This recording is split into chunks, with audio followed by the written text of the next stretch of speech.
So, since I abused the hell out of my supermoto in Italy last month, it's time to give its engine some love it deserves.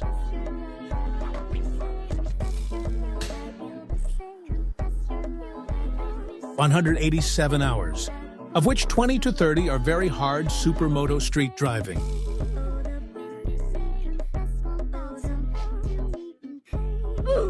That drain plug magnet is not clean at all.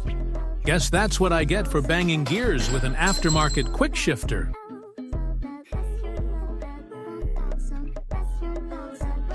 Alright guys, that's it for now.